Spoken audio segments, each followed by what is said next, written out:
Manusia mampu bikin unta normal yang lewat indukan, mampu ndak? Ndak. Artinya umatnya Rasulullah lebih sering melihat kekuatan Allah Subhanahu wa ta'ala kulla waqtin wa hinin, setiap saat, karena cara berpikir sudah dibenahi Al-Qur'anul Karim. Jadi gampang sekali, mukjizatnya Quran tuh gampang sekali. Anak raro kebangetan gitu. Paham ya? Maka untuk jadi wali umatnya Nabi itu lebih mungkin karena melihat kedahsyatan Allah setiap saat. Tidak usah nunggu sesuatu yang super kayak apa? Kan filakil bahri, sebagaimana laut terbelah oleh tongkatnya Nabi siapa? Musa. Terus ketiga, kalau logika mukjizat gini itu terus menerus seperti yang dialami Nabi Musa, resikonya adalah umat selalu menuntut hal yang aneh-aneh dan melupakan hal yang pokok. Itu lebih bahaya lagi. Misalnya begini contoh gampang. Kita ini hidup di bumi setelah sampean belajar ilmu falak atau astronomi atau belajar geologi. Planet yang sebesar ini apa? Semuanya itu sudah maha dahsyat. Gara-gara kita berpikir butuh kejadian yang aneh. Ya gara-gara ingin kejadian yang aneh. Mungkin lama-lama Anda ingin cari model hewan yang kepalanya itu di pantat. Baru percaya kudrahnya Allah. Lama-lama kamu jadi dukun, seneng ular yang berkepala manusia, itu baru dasar. Nanti menjadi klinik. Makanya kritiknya ulama, mukjizat itu tidak perlu dituruti. Karena kalau dituruti itu bahaya bagi kelangsungan kenormalan kita. Makanya kata Abdul Hamid Khan, termasuk kitab yang saya kagumi, kata beliau begini. Yang menjadikan orang kafir adalah dia nganggep kudrahnya Allah Ta'ala itu bergantung sesuatu yang dahsyat. Dia nggak sadar bahwa keseharian dalam hidupnya semuanya pertunjukan kudrahnya Allah Subhanahu wa Ta'ala. Kayak tadi, saya contohkan nyamuk tadi. Inna woha la yastahi ayyadriba masalam ma. Terusannya ba'udotan fama fokwa. Kayak apa susahnya bikin nyamuk? Sudah kecil, punya alat kelamin, punya organ, punya urat, lalu dalam tubuhnya juga ada kuman, kumannya juga berorgan. Kebayang nggak Anda bikin seperti itu? Enggak. Dahsyat mana dengan tongkatnya Nabi Musa? Sama-sama berstatus kita tidak mampu sama sekali. Dahsyat mana? Sama kan? Nah, itu yang diinginkan Rasulullah Shallallahu Alaihi Wasallam, dan Al-Quran menggiring kita cara berpikir begitu terus. Sehingga Quran cukup menghentikan wa ma min dabbatin fil ardi wala ta'iri yatiru bi janahaihi illa umamun amsalukum. Sebetulnya burung yang setiap hari terbang, yang setiap hari lewat Anda, itu semuanya bukti kekuasaan Allah Subhanahu wa Ta'ala. Tidak usah nunggu kejadian-kejadian super dahsyat. Terus keempat, korbannya para kiai, termasuk saya. Jadi nanti kalau saya tidak bisa haji terbang, wah tidak kiai, tidak bisa terbang. Tidak bisa kayak Harry and Potter misalnya gitu, tidak bisa kayak Harry.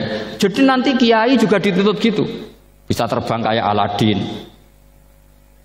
Jadi nanti repot. Semua kebenaran agama bergantung pimpinannya ini punya kedahsyatan-kedahsyatan itu. Akhirnya celakanya apa? Ada orang yang pura-pura dahsyat tapi penipu, kayak kasusnya Dimas Kanjeng. Jadi makanya nanti itu saya akan memberi penjelasan tentang apa? Mukjizatnya Al-Quran, kenapa disebut mukjizat paling apa? Dahsyat. Ini saya bacakan tag pokoknya ya, supaya sampean tahu. Ini tabaruk sama Imam Bukhari ya. Redaksi yang diriwayatkan Imam Bukhari, qala Nabi sallallahu alaihi wasallam. Ini ikut kitab Fadhailil Quran. Ma minal anbiya'i nabiyyun illa u'tiya minal ayat ma misluhu amana alaihil bashar wa inna ma kana alladhi utituhu wahyan awhahu wa ilayya fa arju an akuna aktsarahum tabi'an yaumal qiyamah. Jadi semua nabi punya mukjizat, yang lewat mukjizat itu orang dipaksa iman karena dahsyat tadi. Saking dahsyatnya terus cocok tidak cocok itu percaya. Tapi kata Rasulullah, mukjizat saya itu berupa wahyu, yaitu Al-Quran, dan saya berharap dengan mukjizat itu saya adalah nabi paling banyak pengaruhnya yaumal qiyamah. Maknanya paling banyak orang yang iman. Terus di sini dikomentari oleh sarehnya ya, oleh penyarahnya yaitu Ibnu Hajar Al Asqalani. Ya saya baca Arabnya saja. Sampean harus pura-pura paham jadi keren. Jangan minta saya terjemah nanti harus pura-pura paham. Bagus kok, mantas sabah bi qaumin fa wa minhum. Jadi bergaya orang kaya ya dikira apa? Kaya. Bergaya ulama ya dikira apa? Ulama. Nanti bergaya wali juga dikira wali. Saya baca ya, ini luar biasa menurut saya. Al makna annal mu'jizati al madiyata kanat khissiyatan tusyahadu bil absor kana qoti soleh wa asa Musa wa mu'jizatul Qur'ani tusyahadu bil basirah. Jadi kayak tadi, kedahsyatan tongkat Musa itu karena apa? Laut kok bisa dibelah sebuah tongkat, itu aneh. Kalau maknanya aneh adalah di luar kemampuan manusia, nyamuk lebih aneh. Kayak apa susahnya bikin organ apa? Nyamuk yang sekecil itu.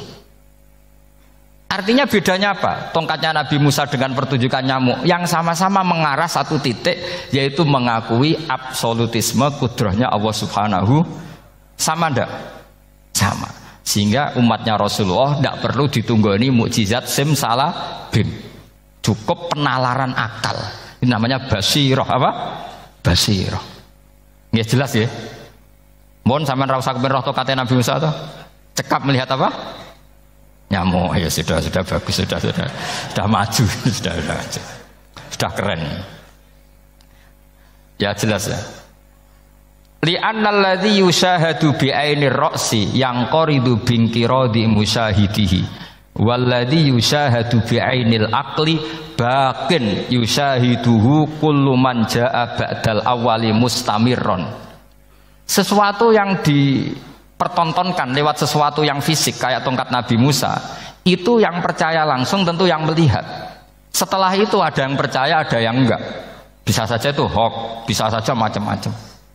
Tentu yang nggak percaya tentu salah ya, kita sepakat. Tapi tetap saja yang nggak menyaksikan itu bisa saja nggak percaya, paham ya? Tapi logika kedahsyatan nyamuk, siapapun yang punya nalar percaya. Artinya giringan Al-Quran untuk melihat mukjizat itu kedahsyatan Allah bikin nyamuk itu abadi ila yaumil kiamat. Dan siapapun yang waras akan ikrar dan tetap menyaksikan, karena insya Allah ada nyamuk terus ila yaumil kiamat. Itu kan teman tidur kita, paham? Makanya kamu kompromi dengan nyamuk. Sekali-kali jangan dicablek. Ini ayatnya Allah.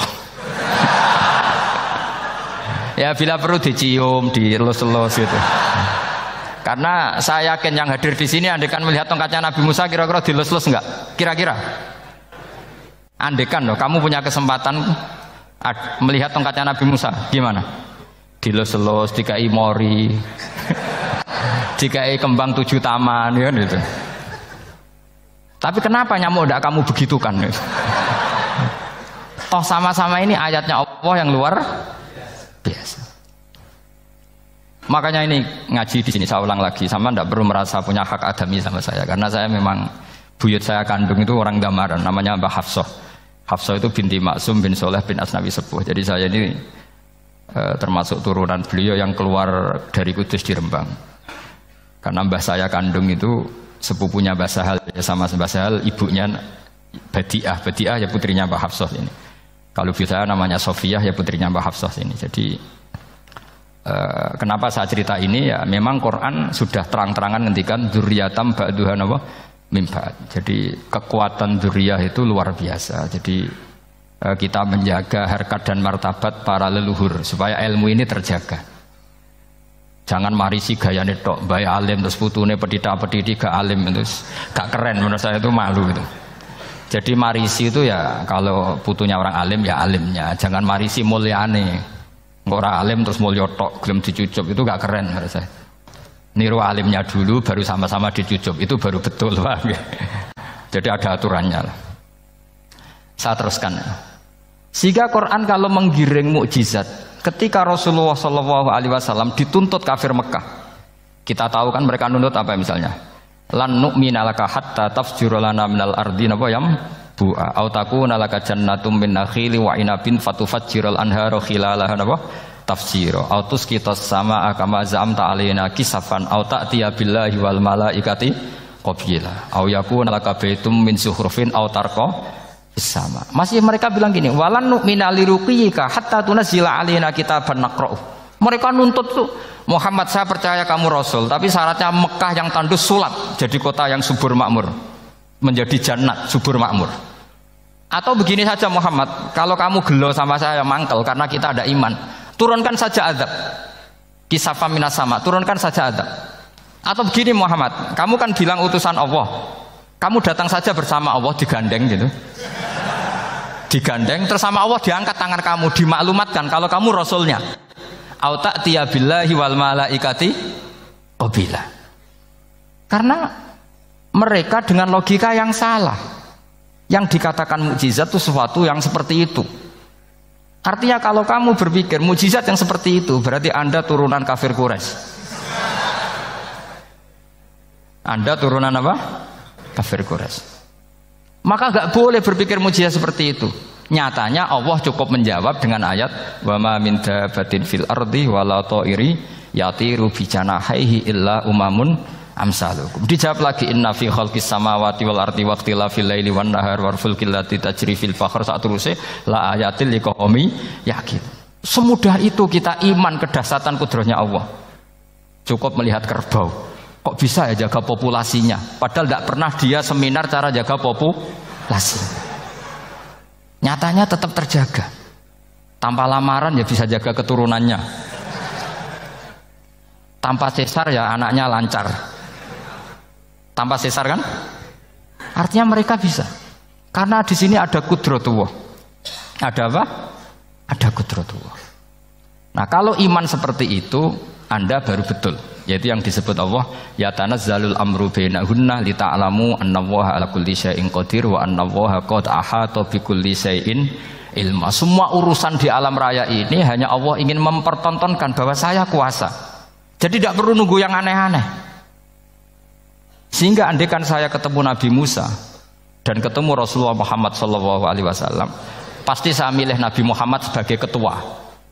Karena Nabi Muhammad yang bikin sarana iman dengan sarana yang seluas-luasnya, dan sarana ini tidak habis dan ada di mana saja, yaitu sarana ikrar bahwa Allah kudroh dan kudrohnya tanpa batas. Nabi bikin sarana apa saja, melihat langit, bumi, lautan, nyamuk, hewan, semuanya sarana untuk ikrar kudrohnya Allah Subhanahu wa ta'ala. Sementara Nabi Musa mempertontonkan hanya nunggu mukjizat sing khariqun lil adat. Paham ya? Makanya wajar kalau Nabi bergelar Afdolul Ambiya Sayyidul Awalin wal Akhirin. Karena memang lebih efektif cara menggiring supaya orang iman. Sekarang sudah tahu kenapa Nabi jadi Sayyidul Awalin wal Akhirin? Sudah ya? Mungkin kemarin-kemarin tahu tapi gak tahu logikanya. Pokok iman. Selewat ke musola ngaji iman. Itu iman yang kurang betul itu. Karena tanpa nadzor. Itu namanya taklid yang statusnya mukhtalaf alaih, masih disidangkan di MK, paham ya? Iman. Jadi iman taklid itu iman yang masih disidangkan oleh para ulama. Ada hakim yang bilang sah, ada hakim bilang tidak sah. Tanya anak-anak Qudsiyah. Imanul muqallid itu mukhtalaf alaih apa mujma' alaih? Mukhtalaf alaih. Kalau imanu ahli nazar mujma' alaih. Insyaallah barokahnya ngaji ini semuanya min ahli nazar, apa? Min ahlin, jangan amin sudah jadi, ini sudah jadi ini. Kalau amin kan masih berdoa, bisa makbul bisa ndak boleh iman kok. Ayo iman kepada Allah dan Rasul, amin, ndak boleh. Sesuatu yang pasti ndak boleh diamini, itu kan jadi kacau nanti. Harus bilang apa? Sami'na wa ta'na. Nanti lama-lama kamu disuruh Allah, ayo sholat, amin. Ndak boleh, jadi amin itu ada itu. Ada aturannya.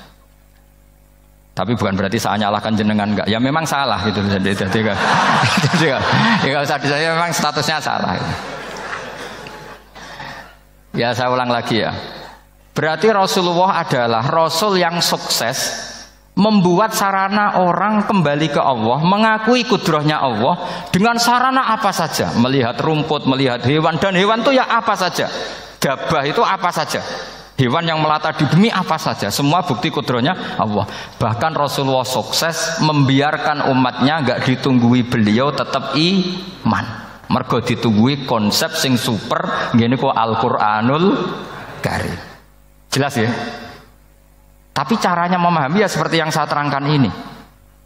Ya saya baca lagi ya yang jadi annal mu'jizati pakai jamak muannas salim, annal mu'jizati al-madiyata, mukjizat-mukjizat yang sudah kelewat itu kanat khisyatan, bersifat fisik. Tusyahadu bil absor, hanya bisa dilihat dengan mata kepala. Karena qoti soleh wa asa Musa. Wa mu'jizatul Qur'ani tusyahadu bil basirah. Sementara mukjizatnya Quran disaksikan dengan mata hati, dan setiap orang punya mata hati. Fayakunu man yattabi'uhu li ajliha aksar. Li anna alladhi yusyahadu bi ainir ra'si yang qoridu bin qiradi musyahidihi. Walladhi yusyahadu bi ainil aqli baqin yusyahiduhu kullu man jaa ba'dal awal mustamirron. Sesuatu yang dilihat dengan mata kepala, setelah para saksi ini meninggal, maka setelahnya mencari-cari, bisa percaya bisa enggak. Tapi mukjizat yang disaksikan mata hati, siapapun percaya dan sampai ila yaumil kiamat. Dan tentu Quran lebih unggul dalam hal ini. Dan insya Allah kita semua adalah ahli Quran. Yaitu harus punya kesimpulan falamma tabayyana lahu qala a'lamu annallaha ala kulli syai'in qadir. Sebagian ayat walita alamu annallaha ala kulli syai'in qadir wa annallaha qad ahata bi kulli syai'in ilma. Itu kenapa mukjizat Al-Qur'an dasar. Itu yang gampang-gampang ya, melihat nyamuk, unta, kerbau itu yang gampang. Anda tak naikkan kelas sedikit menjadi agak ilmiah. Misalnya begini, kamu ahli falak. Misalnya kamu ahli falak. Misalnya kayak Batu Rehan ya. Itu pasti tahu kalau matahari dan rembulan dibikin Allah itu asyamsu wal qamaru bi husban. Bahwa matahari dan rembulan dibikin ini untuk hisab. Walladzi ja'ala syamsa diya wal qamara nura wa qaddarahu manazila li ta'lamu 'adadas sinina wal hisab. Sehingga ketika ternyata betul samsiyah bisa dihitung menjadi tahun samsiyah, yang oleh bahasa milenial disebut Masihiyah. Sayyidina Umar agak tersinggung. Sebetulnya yang namanya hisab itu tidak ada hubungannya dengan Masehi dan Hijriyah, itu tidak ada. Semua berdasar matahari atau apa? Rembulan. Lah sialnya yang samsiyah ini oleh bahasa internasional disebut apa? Masihiyah. Makanya Sayyidina Umar marah terus bilang ya sudah kalau gitu Qamariyah bikin apa? Hijriyah. Jadi itu sebenarnya nama politik. Sebetulnya kalau objektif yang jadi ukuran ya samsiyah sama Qamariyah. Berhubung ini sudah diambil tetangga partai sebelah, akhirnya ya kira-kira gitu loh. Jadi kira-kira seperti itu. Akhirnya kita namanya apa? Hijriyah. Apa samsiyah sama apa? Hijriyah. Sebetulnya yang asli ya samsiyah Qamariyah, tapi nggak apa-apa lah. Dunia itu mesti ada politiknya.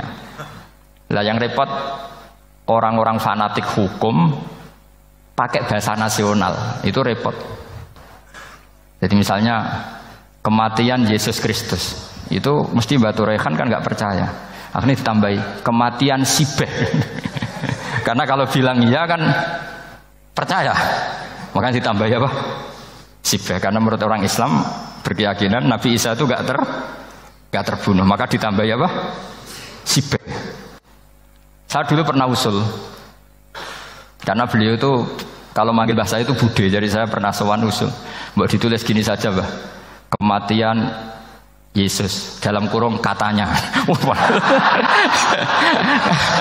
Tapi mungkin terlalu vulgar ya, jadi akhirnya dibikin apa? Sibeh ya.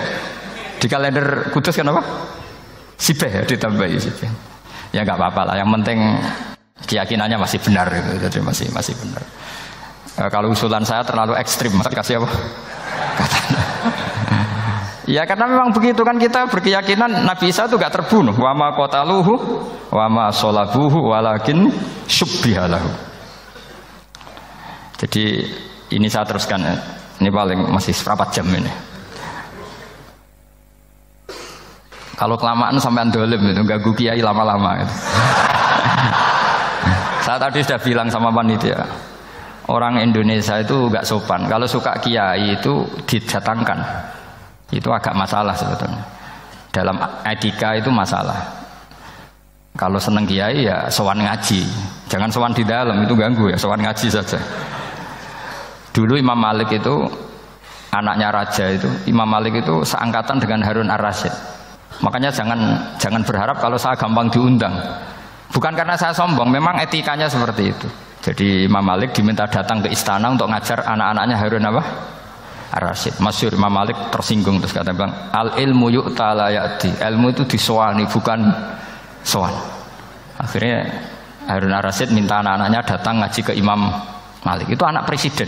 Imam Malik berani, al ilmu yu'ta la ya'ti. Tapi kalian beruntung karena saya hormat sama mbah-mbah saya di sini. Wong makom buyut saya itu ya berarti apa ya? Selatannya makamnya saya Ja'far Shadiq itu di situ kan ada makamnya Mbah Soleh, Mbah Maksum, itu mbah-mbah saya. Nah, makanya dulu saya ngaji di sini lama di Damaran itu. Maksudnya lama itu ya mungkin setahun. Karena saya memang mulai kecil di Sarang, sampai sekarang saya masih ngajar di Sarang. Tapi dulu cukup ya, karena saya kesini sudah hafal Quran, jadi hanya setor setiap hari satu juz, jadi cepat lah. Saya tidak punya masalah ingatan, alhamdulillah, jadi cepat hafal. Saya terangkan lagi ya, ini penting ya, masalah mukjizatnya Quran. Selama ini orang tuh mau bilang kok mukjizatnya Quran itu dahsyat, tapi nggak bisa menerangkan. Itu masalah. Makanya kita harus bisa menerangkan mukjizatnya Quran dahsyat itu apanya. Yaitu tadi, tongkatnya Nabi Musa hanya disaksikan oleh orang yang di era itu. Toh tujuannya mukjizat adalah diakui kemudian orang menjadi iman.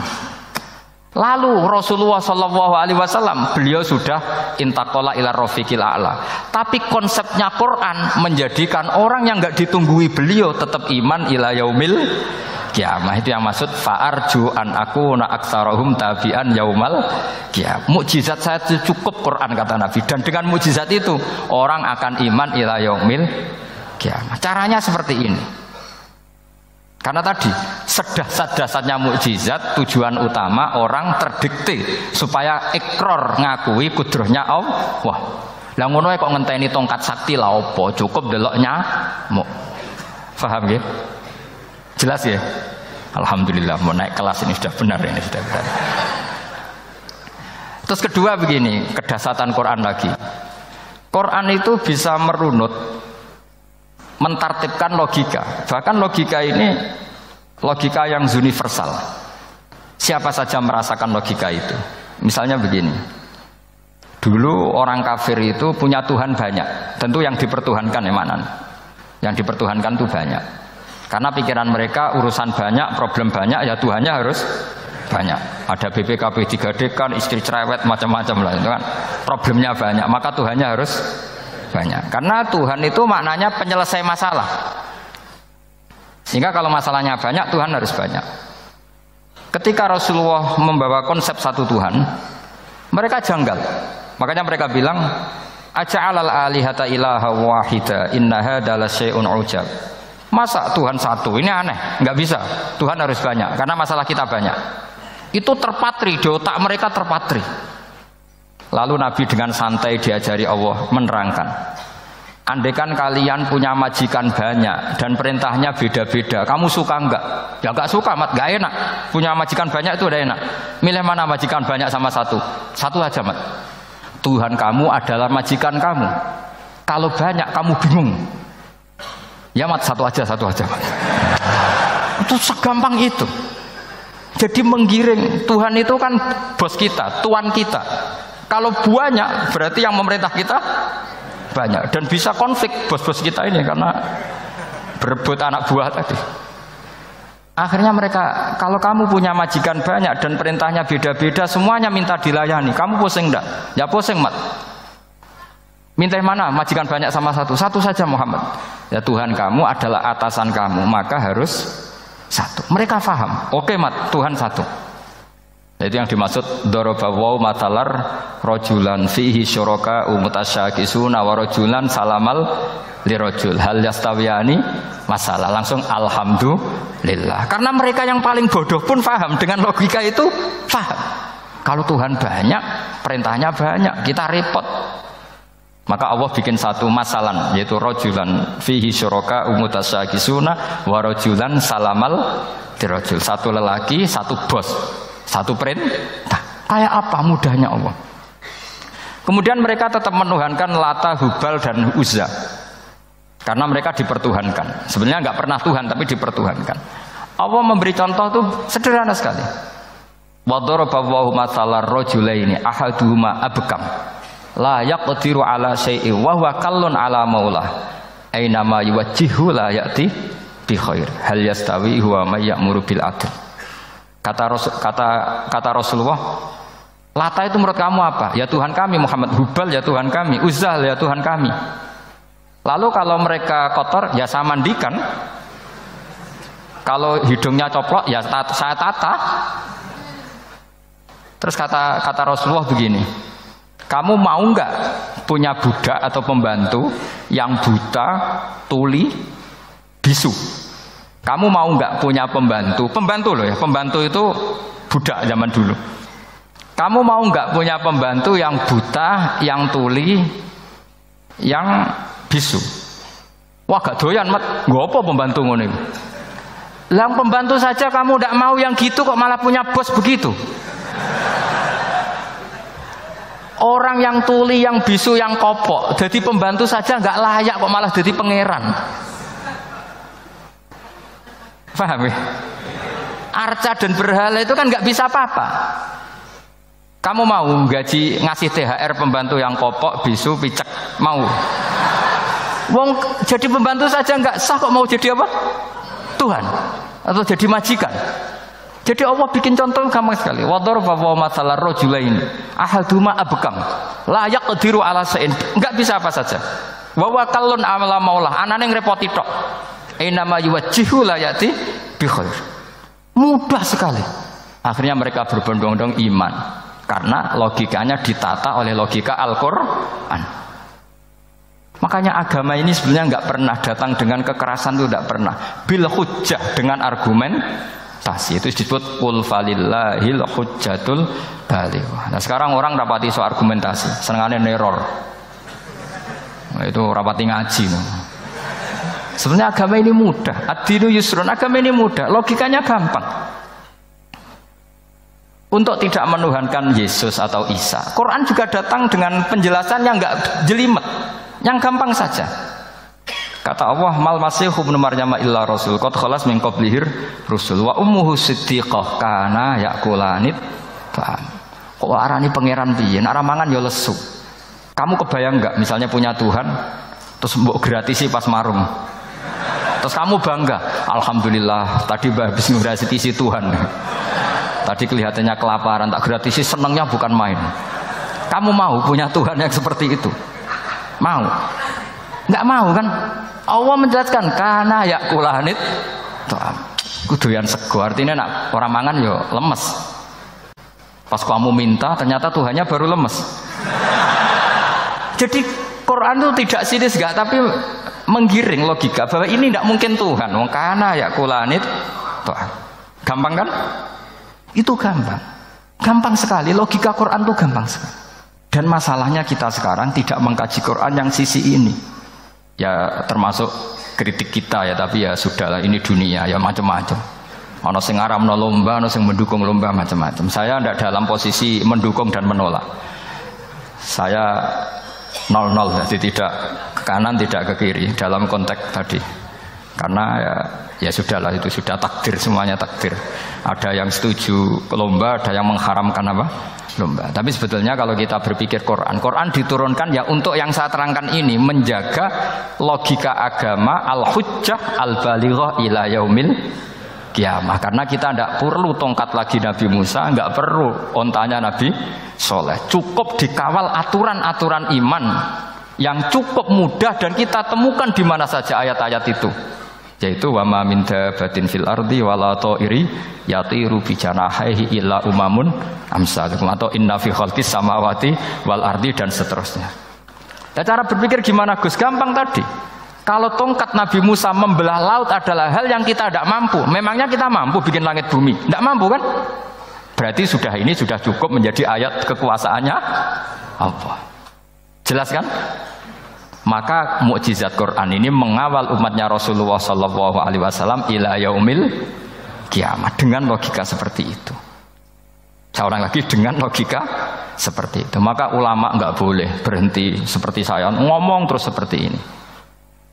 Makanya ngendikane Allah, lam yakunil ladzina kafaru min ahlil kitabi wal musyrikina munfakina hatta ta'tiyahumul bayyinah. Bayyinah itu apa? Rasulun minallah yatslu suhufam mutahharah. Orang kafir semuanya kata Allah, baik berkategori kafir musyrik maupun kafir ahli kitab, itu tidak akan tercerabut dari akar kesalahan mereka, dari cara berpikir mereka, hatta ta'tiyahumul bayyinah, sehingga datang satu kejelasan yang jelas welo-welo. Itu apa? Rasulun minallah yatslu suhufam mutahharah, yaitu rasulnya Allah yang membaca sahifah-sahifah suci, maknanya Al-Qur'an. Untuk menafikan ketuhanan berhala, ketuhanan Yesus kita cukup dengan konsep Quran. Kayak tadi kana ya kulanit, termasuk untuk menafikan Tuhan balita, paham ya? Tuhan apa? Fir'aun. Ini contoh terakhir. Sampai siap-siap saja selesai. Karena saya memang mau selesai ini, bukan guyon, memang mau selesai. Karena menurut saya mukjizatnya Quran itu jelas. Jadi diterangkan seperempat jam ya jelas, 10 menit ya jelas. Kalau kamu butuh lama, berarti kamu menyangsikan kejelasan Al-Quran. Dan itu kriminal besar. Itu. Kalau nggak boleh dibahasakan murtad besar, ya kriminal apa besar. Nggak, ini nggak guyon, betul itu. Saya tadi mau nyontohkan apa tadi? Tuhan balita ya. Fir'aun itu berdebat sama Nabi Musa. Singkat debat begini. Kalau nggak salah di J19, kalau nggak salah di surat Syu'ara. Dicari sendirilah. Pertama ditanya gini, Musa, kamu kesini ada apa? Ya bawa konsep Tuhan. Yang jelas itu tidak kamu ya. Lalu Tuhan kamu siapa? Rabbus samawati wal ardi, yang menuhani langit dan bumi. Si Fir'aun masih berkelit. Begini, soal yang di bumi, saya jalan-jalan kemana-mana, setahu saya yang jadi Tuhan saya. Ma'alim tulakum min ilahin apa? Ghairi, di mana-mana yang dituhankan saya. Soal kemungkinan di langit begini, tunggu saya. Terus di Haman dipanggil. Ya Haman ibnili sarhal ali abluhul asbab as-samawati fa'attali'a ila ilahi Musa. Haman, bikinkan saya piramida yang tinggi. Saya mau lihat Tuhannya Musa, apa betul ada. Padahal andaikan terjadi piramida kan Tuhan pun nggak bisa dilihat. Wong sampean yang wali saja tidak bisa melihat. Wali tadi yang sing disakeni Allah tadi itu aja nggak bisa melihat. Apalagi Fir'aun. Akhirnya Nabi Musa sadar bahwa logika itu tidak masuk ke Fir'aun, tidak masuk. Padahal ada pengawalnya banyak. Dan karena semua Nabi fatona, itu ibarat mobil ganti gigi. Ganti gigi, ganti argumentasi. Gini saja, yang menuhani leluhur kamu, mbah-mbah kamu. Wah, itu sontak kaget Fir'aun. Pengawalnya ya kaget. Oh iya, kalau Fir'aun ini Tuhan, mbah-mbahnya tanpa Tuhan. Kan Tuhannya datang terlambat. Berarti mbah-mbahnya dulu itu tanpa Tuhan, karena ini ada Tuhan balita itu. Akhirnya hampir separuh, mungkin hampir semua pengawalnya Fir'aun itu iman semua. Meskipun yaktumu imanahu. Ini yang diceritakan Quran, wa qala rajulun mu'minun min ali fir'auna yaktumu imana. Karena runtuh, semua logika Fir'aun sebagai Tuhan itu runtuh. Hanya dengan logika, kalau kamu Tuhan, lalu mbah-mbah kamu Tuhannya siapa? Fir'aun mangkel. Wah bahaya logika Musa, tangkap Musa, terus gak debat lagi. Kayak apa mudahnya logika Quran untuk menafikan ketidaktuhanan Fir'aun. Yaitu mengatakan Rabbukum wa Rabbu abaikumul awwalin. Karena dikatakan Tuhan langit, Fir'aun masih berkelit. Nanti dulu saya mau bikin piramida, mau saya lihat ada enggak Tuhan kamu. Nabi Musa langsung genti gigi, yang nuhani mbah-mbah kamu. Orang kan berpikir, ini kalau Tuhan betul, lalu orang-orang dulu Tuhannya siapa? Kan Tuhannya datang terlambat. Nah itu lagi-lagi, dan kita baca Quran itu ila yaumil kiamah. Makanya tidak ada umatnya Rasulullah SAW kemudian imannya itu ada syak, nggak ada sama sekali. Karena dzalikal kitabu la raiba fihi mir rabbil alamin. Ya, mohon cekap ya. Ampun gampang nih, masalah sama kalau masalah. Jadi karena kebenaran Quran itu adhar wa adhar, sangat jelas. Sehingga nggak perlu butuh orasinya saya. Sebenarnya nggak perlu. Saya yakin sampean sebelum saya terangkan ya sudah iman, sudah betul. Ini kan akal-akalan saja saya dimanfaatkan. Karena ya menurut saya itu ya sudah adharu min samsi dzohiro kalau dalam bahasa Arab. Kebenaran sejati itu lebih jelas ketimbang matahari di siang hari. Karena ya tadi logika. Ya saya tambah satu contoh lagi, semoga ini selesai betul. Kemudian Quran misalnya gini, sampean tak bedai. Kamu bisa melihat itu karena apa? Ini misalnya apa? Kertas yang saya bawa ini kan kuning. Kamu bisa melihat itu karena apa? Mata kan? Nah itu masalah. Karena melihat kamu dengan mata, sekali ini tak tutupi, kamu tidak tahu. Atau kamu jauh menjadi tidak tahu. Karena mata bisa terhalangi oleh jauh atau tertutupi. Beda dengan Allah. Allah itu kalau merumuskan tahu itu bukan karena melihat, karena menciptakan. Makanya Allah bilang ala ya'lamu man khalaqa. Apakah tidak tahu orang yang membuat? Misalnya ini, kertas ini kuning. Sama saya tak tutup begini. Kemudian kitab ini tak tinggal, saya datang ke Jakarta. Saya tetap tahu enggak kalau dalam ini ada kertas kuning? Tahu, karena saya yang menciptakan. Paham ya? Kamu bangun satu bangunan, di dalamnya ada besi ukuran sekian. Di situ kamu menyimpan emas setengah kilo. Setelah kamu pergi kemana-mana masih tahu enggak? Tahu, karena kamu yang menciptakan. Sehingga ketika kita janggal, masa Allah pirsa semua alam ini? Logikanya gampang, masa yang bikin tidak tahu? Makanya Allah bilang ala ya'lamu man khalaqa. Paham ya? Jadi gampang sekali, mukjizatnya Quran tuh gampang sekali. Nararo kebangetan gitu. Apa buktinya Gus kalau orang tertentu tidak kena hisab? Ya buktinya tadi misalnya innalladzina qalu rabbuna Allahu tsummas taqamu tatanazzalu alaihimul malaikatu alla takhafu wala tahzanu wa absyiru. Mungkar nakir adalah malaikat penakut, membawa ketakutan. Sementara para wali ini jelas malaikat kena konstitusi. Malaikat harus mengatakan ke para wali alla takhafu wala tahzanu. Makna tafsir itu memaknai atau menduga apa yang dikehendaki Allah. Tentu itu sulit. Satu, bahwa faktanya kita sudah tidak bisa komunikasi dengan Allah karena tidak ada wahyu lagi. Sehingga dari kehati-hatian ini pernah suatu saat Abu Bakar ditanya, ma makna abban fi qaulihi ta'ala wa faqihatan wa abba. Beliau menjawab, saya tidak lagi pantas hidup di atas bumi, di bawah naungan langit, jika saya mengatakan naqulu fil Quran, jika saya harus berpendapat tentang Quran apa yang tidak saya ketahui. Itu kehati-hatian yang dilakukan Sayyidina Abi Bakrin As-Siddiq. Tapi teori ini berbanding paradok, berbanding ekstrim, ketika bahwa Quran itu diturunkan itu sebagai hudan, sebagai petunjuk. Kedua sebagai bayanan, sebagai penjelas. Dan ini yang saya yakini. Kalau sebagai penjelas, Quran itu harus jelas sekali dan bisa menjelaskan. Dan Quran mensifati dirinya wal kitabil mubin, demi kitab yang memberi penjelasan. Sehingga dari sudut ini orang kafir pun mungkin memahami Quran. Dan menurut saya orang kafir pun bisa paham Quran. Kalau Ahok itu melintir Quran, tidak memahami Quran, paham? Senak harganya itu melintir Quran, tapi tidak memahami Quran. Tapi bahwa Quran itu bisa difahami orang kafir itu ya. Logikanya gampang begini, kata Imam Syafi'i dalam kitab Ar-Risalah. Ketika Quran turun, itu pendengarnya itu tidak ada yang Muslim, belum ada santri Kewagian, nggak ada santri Lirboyo, nggak ada santri Sarang. Pendengarnya itu non Muslim. Nah ini sampai angen-angen. Ketika Quran turun tuh pendengarnya Muslim atau non Muslim? Non Muslim. Andai kan Quran itu turun tidak difahami orang kafir, maka lalu objeknya siapa? Sasarannya siapa? Nah sebab itu akan aneh kalau kita yang mondok, misalnya ngaji Edkon, ngaji Alfiyah, ngaji Ulumul Quran, apa saja. Kemudian Anda tidak paham Quran, padahal orang kafir saja bisa paham. Nah ini tantangan bagi kita.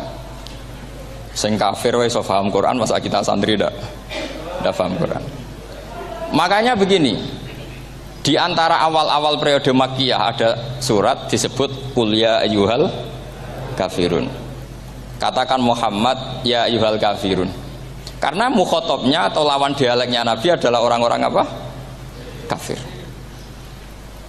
Mereka paham ketika dijelaskan Quran, paham. Dan sebagian mereka menjadi mukmin karena paham. Itu termasuk isi makalah yang saya utarakan di sini. Mereka tanya, ya Muhammad, siflana robbak, amin dahabin, amin nuhasin, amin hajarin. Karena orang kafir jahiliyah itu punya tren, yang namanya Tuhan itu fisik. Mereka punya Lata, punya Uzza, punya Hubal. Sehingga kalau Tuhan-Tuhan kita ini dari batu Muhammad, katanya Anda punya Tuhan yang berbeda. Lalu Tuhan Anda ini dari emas atau dari perak. Turunlah ayat Qul huwallahu ahad Allahus somad. Lagi-lagi mukhatabnya adalah orang kafir. Makanya ini juga akhirnya jadi ilmu madhab, ilmu tentang firqah-firqah dalam Islam. Bahwa kesalahan terbesar orang Khawarij sebagaimana yang dikutip Imam Bukhari. Nanti saya mencari di juz 4 atau di juz 3, pokoknya di bab Babu Qitalil Khawarij, karena Imam Bukhari punya adat diulang-ulang.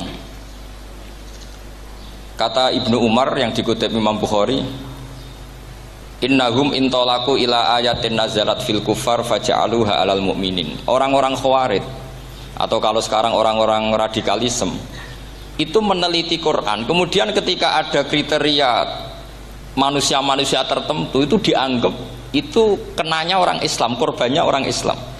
Padahal awal mula ayat ini turun untuk orang kafir atau kritikan pada orang kafir. Ini cilaka betul. Karena logikanya seperti yang dikatakan Imam Syafi'i, ketika Quran turun ini nggak ada orang Islam, yang ada orang kafir. Sehingga mukhatabnya adalah orang kafir. Tapi ayat-ayat ini nanti dipakai Khawarij untuk mengcounter orang Islam, sehingga mereka mudah mengkafirkan kita karena pakai ayat yang dari awal Allah mengkafirkan orang kafir, sekarang ayat itu dipakai mengkafirkan orang Islam. Ini saking gebleknya orang apa? Khawarij. Makanya kata kitab Fathul Bari yang menyarai Bukhari itu, yang mendorong orang Khawarij seperti itu adalah jahluhum bisyariah. Memang mereka benar-benar bodoh, benar-benar goblok. Misalnya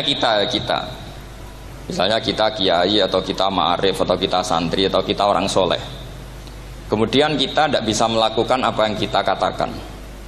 Terus kita oke lah, kita kena kritik misalnya atakmurunan nasabil birri napa wa tansawna anfusakum wa antum taslunal kitab. Terus kita katanya bisa ngomong tapi tidak bisa melakukan, terus dikritik dengan ayat itu mestinya tidak tepat. Karena itu asbabun nuzulnya adalah orang-orang Yahudi karena tahu bahwa sifat Rasulullah itu ada di Taurat, mereka menyuruh keluarganya itu masuk Islam, tapi mereka sendiri tidak mau Islam. Kemudian turunlah ayat atakmurunan nasa bil birri wa tansawna anfusakum wa antum taslunal kitab. Afala ta'qilun. Sekarang perbandingannya begini. Misalnya ada orang Islam, taruh saja Zaid. Zaid itu maling. Ya maling, konsisten dia malingnya sampai tua. Terus menurut Anda Zaid yang muslim ini, muslim, Zaid itu muslim tapi maling. Jangan bilang maling tapi muslim, dia itu ya. Kemudian Zaid bilang ke anaknya, "Cung, kowe aja dadi maling, dadi santri sing soleh, sing maling bapak tok." Ndak. Ini menurut analisis usul fikih. Ngomongnya Zaid itu benar apa salah? Benar kan? Nasihatnya ya benar, ngomongnya juga benar. Kamu tidak bisa ngeritik Zaid. Kamu bisa ngomong tapi tidak bisa melakukan, tidak bisa. Fa innal amra bil ma'ruf wajib. Wal qawla bil ma'ruf ya wajib. Wal qawla bil haqqi ya wajib. Jadi itu hal yang berbeda. Misalnya fa innal amra bil ma'rufi wajibun, memerintahkan barang baik itu baik. Wa innal qawla bil haqqi ya wajib, mengatakan yang hak itu ya wajib. Berarti Zaid tetap kena khitab. Kamu harus nasihati anak secara benar. Kamu juga harus ngomong hukum secara benar. Lalu ketika Zaid ngomong hukum secara benar, cung ojo maling, maling ku dosa. Cung ojo nerusno profesine bapak maling, maling itu tidak benar. dia berarti sudah melakukan dua kebenaran, yaitu ngomongnya benar, nasihatnya benar. Dia salah, perilakunya tetap maling. Tapi jangan karena dia maling lalu omongannya nggak salah juga, berarti salahnya malah 3. Makanya ini pentingnya ngaji sama ulama, sama ahli usul fikih. Jadi tidak bisa dicampur adukkan. Zaid gagal dalam perilaku, tapi jangan gagal lagi di nasihat. Nanti kalau dia tidak nasihati, maka anaknya terus maling, alasannya niru bapaknya.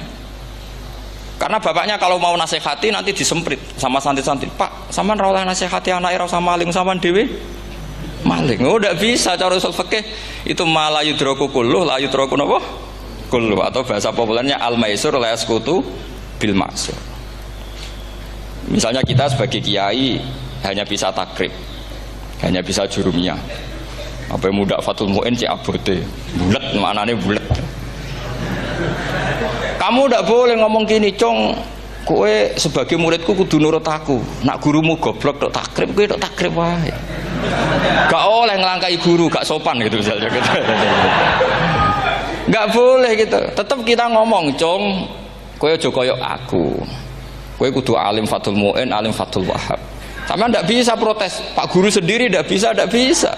Kebenaran tetap sebagai kebenaran, meskipun kita tidak kuat melakukan atau tidak bisa melakukan. Lagi-lagi ayat itu sebenarnya ada untuk kita, untuk orang Yahudi, ta'murunan nasa bil birri wa tansawna anfusakum wa antum taslunal kitab. Sebab itu istidlal dengan Quran itu memang resikonya tinggi kalau tidak bagi mutabakhir, karena ya itu tadi. Ini harus ada pengetahuan yang luas tentang asbabun nuzul, tentang kriteria. Nah, kalau terpaksa, saya katakan terpaksa, kalau terpaksa kita itibar itu boleh, tapi itu terpaksa. Bahwa Allah mengkritik orang yang bisa ngomong tapi tidak bisa melakukan. Tapi itu secara usul fikih itu runyam. Teori ini runyam sekali, fatal. Sampai lihat tuh di kitab Bajuri atau di kitab-kitab fikih yang lain. Ketika Sahibil Burdah atau Sahibil Bur'ah itu yang Imam Busiri itu, Muhammad bin Busiri itu. Niku salah nama tapi kadung populer. Jadi sebetulnya Imam Busiri itu Sahibil Bur'ah, bukan Sahibil Burdah, tapi kadung terkenal Burdah, kita ikut-ikutan apa? Burdah. Imam Busiri itu ngeluh, saya ini orang yang banyak kesalahan. Di antara salah saya adalah saya bisa ngomong tapi tidak bisa melakukan. Yaitu saya ngomong misalnya orang supaya tahajud, saya tidak tahajud. Saya ngomong orang supaya sholat sunat, saya nggak pernah sholat sunat. Itu sarahnya itu yang menyarai itu kan Imam Bajuri itu yang sarah Burdah. Itu mengkritik begini. Kalau Anda ngendikan itu fi ma'radidam min nafsi, yaitu dalam konteks Anda mengkritik diri sendiri oke. Tapi omongan Anda salah. Karena secara usul fikih fatal. Fatalnya begini. Misalnya saya nggak pernah tahajud, ya mungkin itu nyata, mungkin itu nyata. Apakah kemudian saya tidak boleh mengatakan at-tahajjudu sunnatun?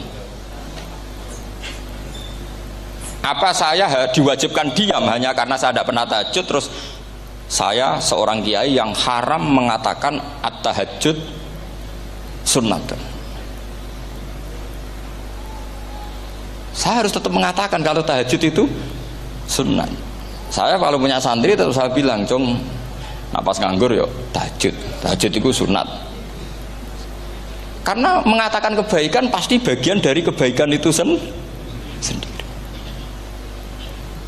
Makanya kata Imam Bajuri, fakaifa yakunul amru bil ma'rufi mazmuman. Bagaimana mungkin sesuatu yang jelas baik karena memerintahkan kebaikan mazmuman menjadi sesuatu yang tercela hanya karena yang mengatakan tidak melakukan. Fa innal fi'la ya amrun wal hukmu ya amrun akhar. Itu beda. Jangan karena Anda tidak minum teh karena diabetes, terus Anda kalau ada tamu tidak disuguhi teh. Karena saya sendiri tidak minum teh. Wah ya repot kalau gitu. Nah itu lagi-lagi tadi orang Khawarij salah ketika mengartikan ayat yang harusnya objek kritiknya itu orang kafir, kemudian Karena Quran lama sekali dibaca orang Islam, sampai orang itu lupa kalau Quran awalnya turun diantaranya adalah membenahi akidahnya orang kafir, sehingga korbannya orang Islam. Itu mirip seperti cerita kita ya, santri-santri itu kalau punya musuh itu baca Hizib Nasor. Dulu pengarang Hizib Nasor itu musuhnya orang fasik, sehingga dihizib. Santri ora duwe musuh wong fasik, duwene kancane dhewe, akhirnya kancane yang kena hizib.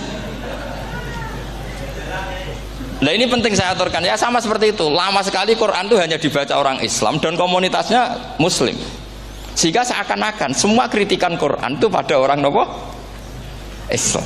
Padahal jelas Quran ada kul ya ayyuhal kafirun. Jelas mukhatabnya orang kafir. Sadaqata lakum dinukum waliyadin.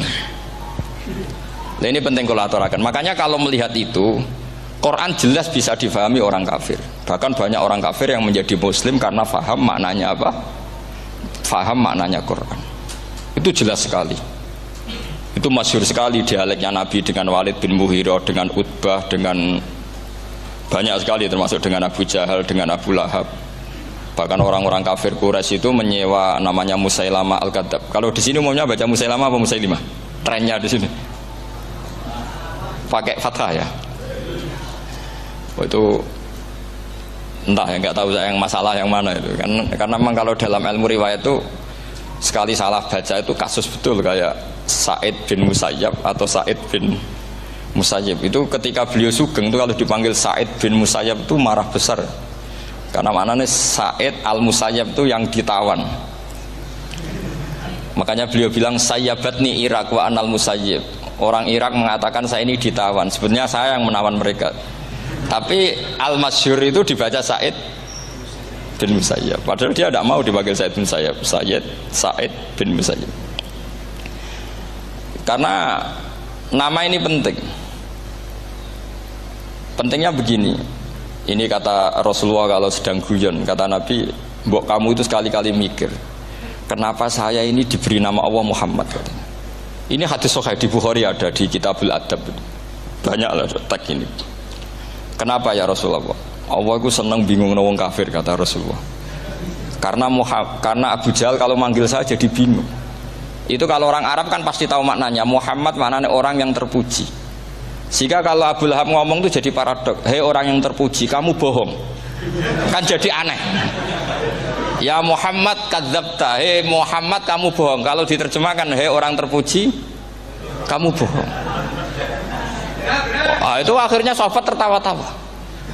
Karena cek pinter deh pangeran milih nama kamu ya Rasulullah. Karena ini bingungkan musuh gitu. Makanya kalau kamu udah anak kiai, itu anak kamu panggil namakan saja Agus. Pasti satu pondok manggil Gus semua. Itu aman itu. Oh itu boh yang nggak seneng tetap panggil Gus. Karena kalau untuk Gus putra kiai kan butuh di bapak kiai, kan bapak ayus kadung rakyai itu kan, itu ada triknya, yaitu anaknya dinamain Agus. Nah itu Rasulullah itu sudah dipilih sedemikian rupa oleh Allah, perilakunya benar, ahwalnya benar, sak namanya juga benar. Sehingga ketika Abu Jahal, Abu Lahab tahu bahwa nama Muhammad ini problem, karena ini madah itu memuji. Sehingga mereka kalau mencari Muhammad tuh bilang ainal madmum, mana orang yang tercela. Terus orang-orang Quraisy tidak paham, kamu nyari siapa? Akhirnya mereka bilang, ana atlubu Muhammad, dan saya cari Muhammad. Akhirnya bilang Muhammad lagi. Nah itu. Nah, Quran juga main di ranah nama. Sehingga Abu Jahal itu namanya kan Abul Hakam. Orang Islam dari awal memanggil Abu Jahal. Karena kalau sampai kita manggil Abul Hakam, kita akan mengalami paradok. Ya Abul Hakam, hei bapak dari semua kebijakan, kamu begini kan kacau. Makanya itu dari sini orang nggak boleh salah apa? Salah nama. Ini penting kalau aturakan, karena kadang menganalisis Quran itu satu bilisanin arabi mubin, kata Imam Syafi'i, wa innahu latanzilu rabbil alamin nazala bihir rohul amin ala qalbika litakuna minal mudhirin bilisanin arabi mubin. Di antara, kata Imam Syafi'i ini, di antara aturan pokok memahami Quran adalah dia malian bil arabiyah. Dia sangat-sangat menguasai bahasa Arab. Itu masyhur dalam dialog Imam Syafi'i. Saman kalau ngaji takrib atau Fathul Mu'in, syarat sahnya tayamum lil musafir itu apa? Tolabul ma. Mencari apa? Air. Sampai kalau di takrib dicontohkan, kalau di tempat atas nyari ke bawah, kalau ke bawah nyari ke atas. Imam Syafi'i ditanya, kaifa taqulu bi syartit tolab? Bagaimana Anda berpendapat bahwa tolabul ma itu wajib untuk menjadi sahnya tayamum? Terus Imam Syafi'i faqara'a falam tajidu ma'an. Kamu pergi, kemudian falam tajidu ma'an, kamu tidak menemukan air. Terus Imam Syafi'i mengatakan la yuqalu liman lam yatlub lam yajid wa innama yuqalu lam ya'rif, katanya. Orang yang nggak pernah mencari itu tidak bisa dikatakan lam yajid, tidak menemukan. Kalau belum mencari namanya tidak tahu. Padahal Quran bilang kamu pergi kemudian kamu tidak menemukan air. Tidak menemukan itu berarti harus mencari dulu baru dikatakan lam yajid, tidak menemukan. Kalau tidak pernah mencari namanya tidak tahu. Hanya gitu tok itu jadi ilmu bahwa tolabul ma itu wajib karena Allah mengatakan falam tajidu ma la yuqalu liman lam yatlub lam yajid wa innama yuqalu lam ya'rif. Orang dikatakan tidak menemukan berarti setelah mencari kemudian kesimpulannya tidak menemukan. Kalau belum mencari namanya apa? Tidak tahu. Nah, dari sini Imam Syafi'i istidlal wajib tolabul ma. Ini namanya malian bil arabiyah. Dia menguasai bahasa Arab. Begitu juga ulama-ulama sufi. Itu ada cerita Aba Yazid Al-Bustami, itu ada muridnya baca ayat wasiqal ladzina taqaw rabbahum ilal jannati zumara. Orang-orang takwa itu digiring menuju surga. Itu dia nangis. Muridnya kaget. Ini guru saya tidak benar, ini ada cerita surga tapi dia malah nangis karena ayatnya itu digiring. Terus kata Abu Yazid, mereka itu di mana saja, masa ke surga butuh digiring? Ke surga itu kan nikmat, ngapain butuh digiring? Saya tidak mau, kata dia. Abu Yazid itu gak mau digiring ke surga, itu gak mau. Muridnya kan tambah kaget, memangnya mau neraka kan gitu pikirannya itu. Ternyata beliau jawabnya sederhana, saya pas itu sudah dekat sama Allah sehingga tidak perlu digiring. Kemudian saya sudah panitia kiamat pas itu, jadi tidak perlu digiring. Nah ini nanti penting jadi satu aturan ilmu ulumul Quran. Saya di rumah itu istiqomah ngajar Qawaidul Asasiyahnya Said Muhammad yang dulu ditulis abahnya Zubdatul Itqan oleh Said Alawi. Kemudian Zubdatul Itqan itu tentu dari kitab Itqan. Terus Said Alawi dulu ngarang kitab Faidul Khobir, sarahnya Faidul Khobir sama Sayyid Muhsin Al-Musawab, dulu dari Padang tapi hidupnya di Mekah. Saya dulu talaki sama Mbah Mun. Itu ternyata ada ayatnya, innal muttaqina fi jannati wa nahar fi maq'adi sidqin 'inda malikim muqtadir. Sekarang sampean saya tanya, menurut Anda semua orang kena hisab enggak? Enggak, sampean jawab saja. Menurut Anda ketika di mahsyar semua orang kena hisab apa enggak? Pasti kita menjawab iya. Tapi kata Said Muhammad, itu keliru. Enggak kebayang orang seperti Nabi kena hisab. Pasti yang kena hisab itu orang-orang yang enggak jelas. Nah, misalnya Nabi jelas baiknya, harusnya ya langsung enggak kena hisab. Karena enggak mungkin seorang saksi kok diaudit, enggak mungkin. Lo saksi itu di pengadilan kan enggak tersangka, enggak terdakwa. Dia enggak boleh diintervensi oleh hakim.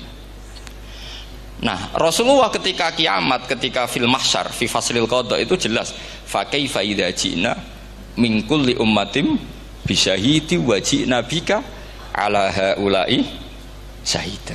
Rasulullah sudah dekat Allah, pas mahsyar itu ada Allah, ada Rasulullah, ada Jibril. Kemudian Nabi itu mengidentifikasi.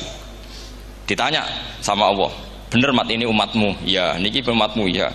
Kalau yang enggak jelas ya Nabi lama jawabnya. Makanya kamu jangan jadi orang enggak jelas. Nah, itu kalau sekali enggak jelas itu Nabi lama sekali jawab. Nah, artinya begini, yang kena hisab itu meskipun kata Said Muhammad, meskipun Dhahirul Quran itu menetapkan asbata umumal hisab, tapi zahirnya Quran yang sama juga menafikan hisab. Itu karena nggak mungkin, nggak kebayang kita malaikat berani menghisab afdhalul khalqi. Sampeyan bisa bayangkan malaikat mengaudit Rasulullah sallallahu alaihi wasallam. Ahabbal khalqi ilallah. Kepen cilaka mencit ya. Wong jejer Allah kabeh dinten audit sudah indah. Fa kaifa idza ji'na min kulli ummatin bisyahidi wa ji'na bika ala haula'i syahida. Lalu mungkar nakir juga sama. Sampean bisa bayangkan mungkar nakir tanya Nabi Muhammad.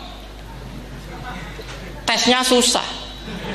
Karena kalau Rasulullah terus ditanya, "Waman nabiyuka?" Wah, itu kan bisa kiamat itu.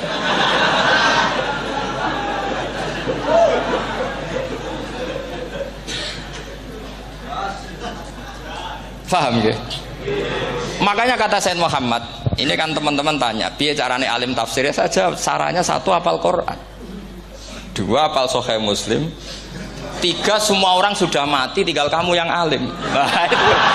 Itu mesti aman itu.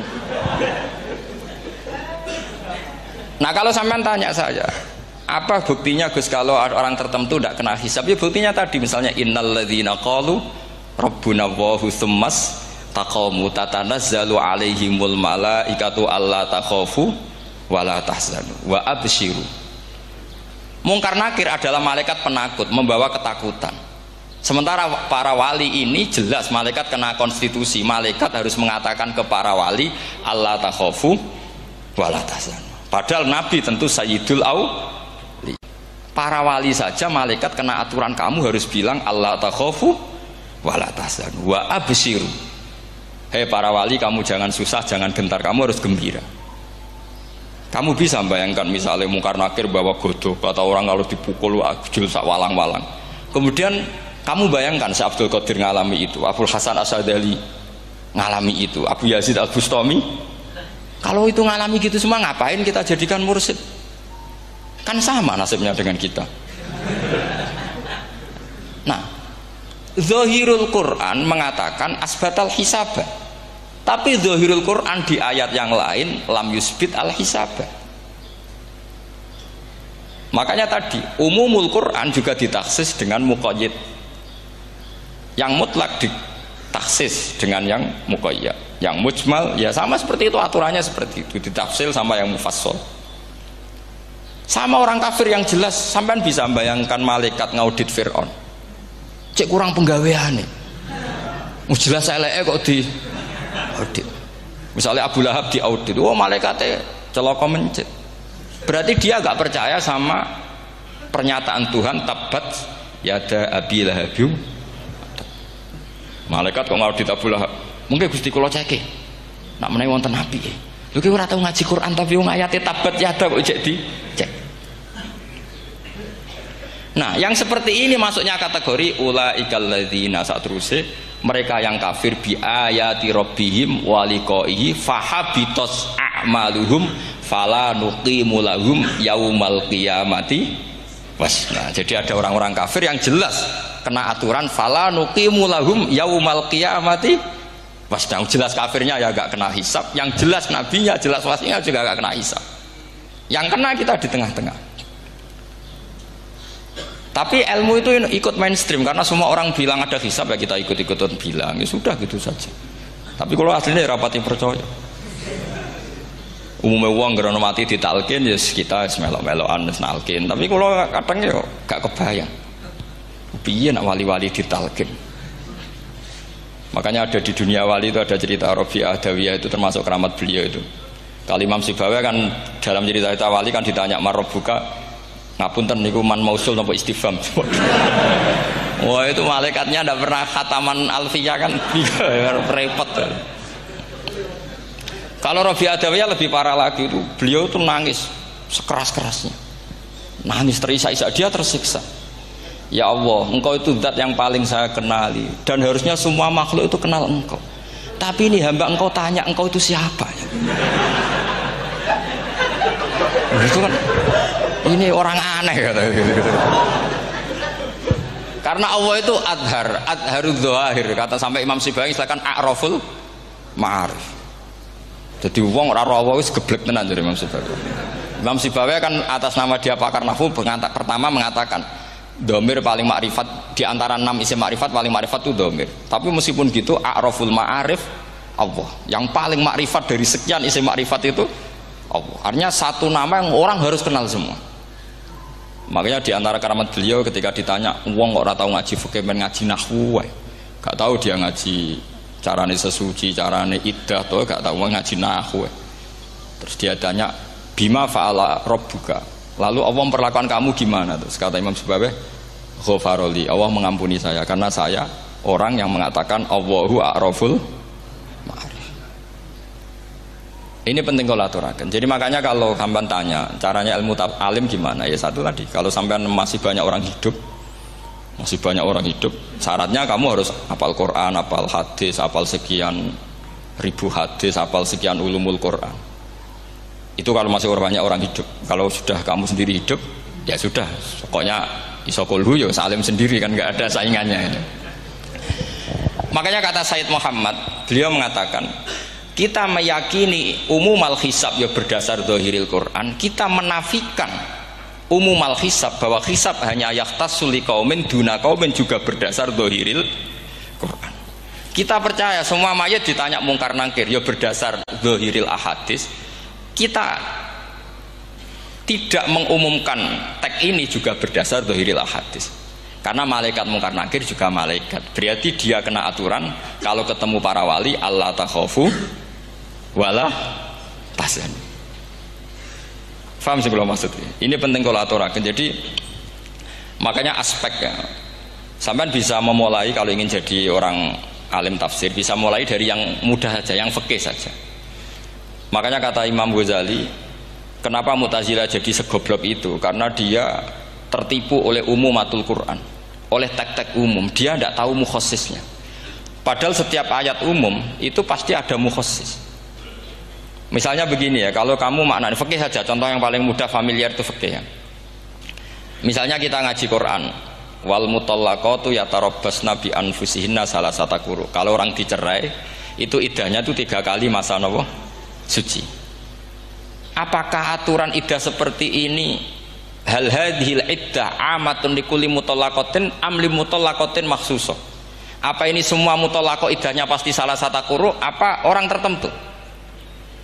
Ya enggak, asal dia mutallaqah pasti iddahnya salah satu quru. Anda goblok, Anda salah besar. Kalau misalnya yang dicerai adalah orang hamil, iddahnya apa? Salah satu quru apa watil hamli? Watil hamli. Kita butuh ayat lain, wa ulatul ahmali ajaluhunna ayyadna hamlahu. Sama seperti kita ngaji walladzina tawaffawna minkum wa yadharuna azwajan yatarabbasna bi anfusina arba'ata asyhurin wa asyra. Asal wanita ditinggal mati suaminya, maka iddahnya 4 bulan 10. Apa semuanya demikian? Enggak. Misalnya orang hamil iddahnya biwatil hamil. Artinya kalau Anda tertipu umumatil Quran, berarti Anda sama dengan menghukumi orang ditolak semua iddahnya salah satu quru. Sama misalnya orang sekarang dalil-dalil wa may yatawallahum minkum fa innahu minhum. Kalau berkawan orang kafir, maka dia menjadi kafir. Itu kan fatal. Semua nabi ya berkawan orang kafir. Karena dakwahnya memang sama orang kafir. Lo coba, andai kan sampean hafal Quran, itu sama teori itu tuh mungkin menyedihkan. Coba istilahnya Quran, wadhkur akho'at wa ila adin akhawum huda wa ila samuda akhawum. Terus semua umatnya yang kafir disebut akhawum. Akhaw itu artinya apa? Saudara. Mereka yang berkawan sama orang kafir. Makanya butuh analisis fikih untuk maknani wa may yatawallahu minkum fa innahu. Setelah dianalisis fikih, ternyata semua nabi diistilahkan wa ila madyan akhahum syuaiba wa ila adin akhahum huda. Akhaw itu artinya apa? Saudara. Kalau sampean tanya, lalu logikanya gimana? Kata kitab-kitab kan wa in kana dasarin fajanibhu suratan. Kalau ada teman buruk, jauhi. Kalau teman baik, temani. Kalau cara usul fikih gampang. Kancanan maling dosa, wong kok kancane maling. Tapi nak dakwai maling, apik kan? Aku orang ngancani kok dakwai dandani, selesai kan? Ngancani maling elek, nak dakwai maling apik. demenan rodo elek, nak didik apik, kan itu seperti itu. Nah, ini penting kalau aturaken. Nah di sini ini makanya NU itu punya sejarah panjang, banyak wali-wali yang jadab, yang coro zahir itu kancanan wong fasik-fasik. Orang syariat bingung, ini wali kok berteman orang fasik. Ya kalau kamu bahasakan teman ya masalah, kalau kamu bahasakan ini binaan.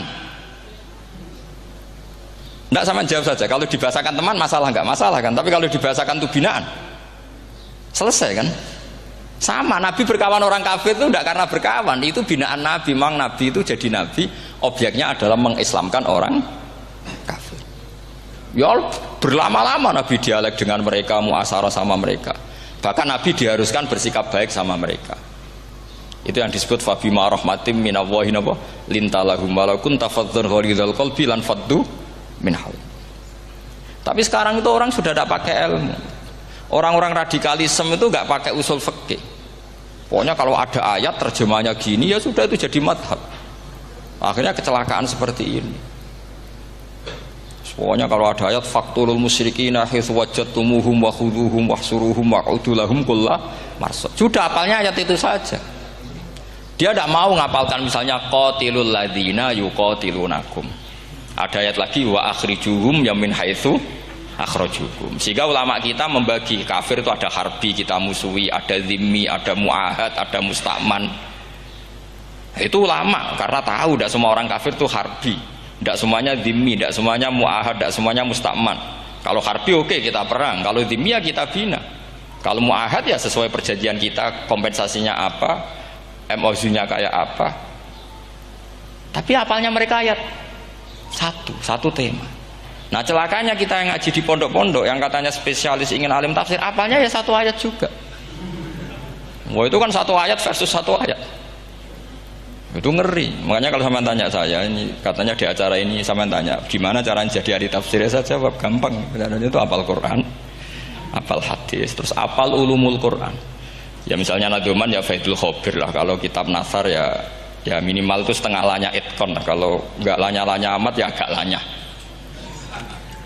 Karena kitab tafsir itu gampang, teorinya itu mudah sekali. Misalnya al-ibratu bi umumil lafzi la bi khususis sebab. Itu sama dengan kayak kaidah fikih.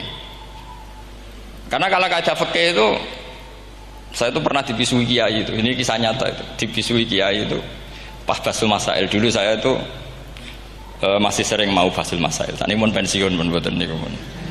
Dulu saya dengan Gus Zofur putrane Mbah Mun itu sering makili Pondok Anwar basul masail fikih. Tapi tidak tahu ceritanya Gus Zofur jadi dokter tafsir, saya juga kok tahu-tahu menekuni tafsir.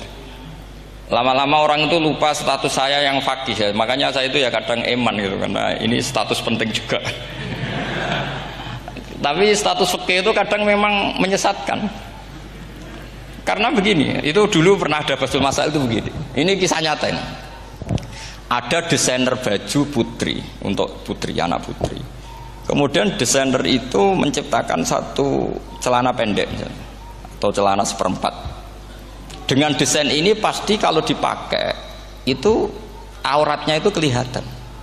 Bagaimana hukumnya desainer ini? Apa termasuk mimman sarro'a as-sayyi'ata? Karena terjadi kasfil aurat. Apa enggak? Rata-rata kalau dia yang khusus-khusus, yang sepuh-sepuh, desainer itu dosa. Gara-gara tren pakaian ini mau wedok buka aurat. Tapi saat kiai-kiai alim yang muda-muda, entah saking belingnya, entah saking pinternya, tidak tahu. Bilang begini, Pak Yai, yang didesain apa? Ya celana itu. Lalu celana itu fungsinya nutupi apa buka aurat?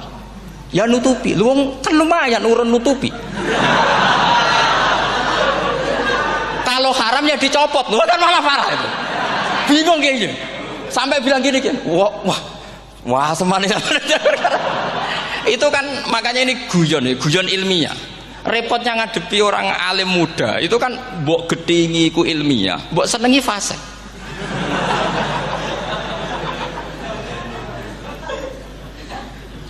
Ketika kiai yang khusyuk tadi tak tanya, kalau desainer katok seperapat,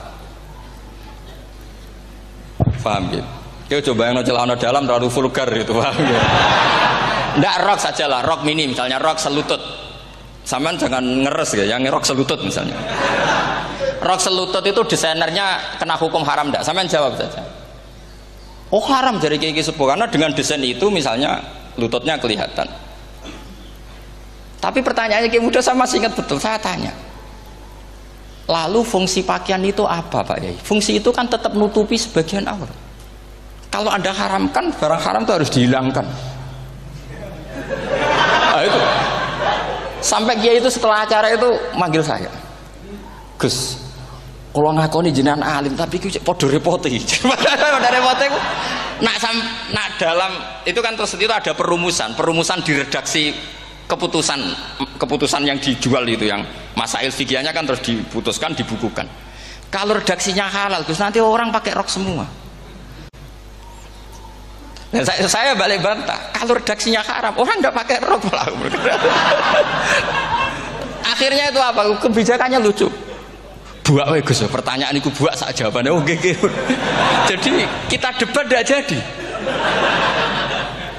Ini cerita ilmiah. Makanya sama tidak wajib manut saya ini terlalu ilmiah. Jadi tidak baik untuk kehidupan kesalian kurang baik. Jadi ini tapi ini ilmu. Tetap kaidahnya fikih ma la yudraku kullu la yudraku kullu. Jangan kalau tidak bisa nutupi aurat semua, lalu jangan sama sekali. Lunggi kan kaidahnya kan gitu, ma la yudraku kullu la yudraku kullu. Misalnya Anda punya tetangga nggak mau pakai jilbab, nggak mau pakai pakaian muslimah, kamu tidak boleh bilang munisan raklambinan, tidak bisa. Ma la yudraku kullu ma la yudraku kullu nu la yudraku napa kullu. Makanya ini kita harus hati-hati. Nah bayangkan sekarang orang neliti Quran itu yutraku kullu. Mestinya kalau Anda meneliti radikalisme, ayat yang terkait radikalisme diteliti semua.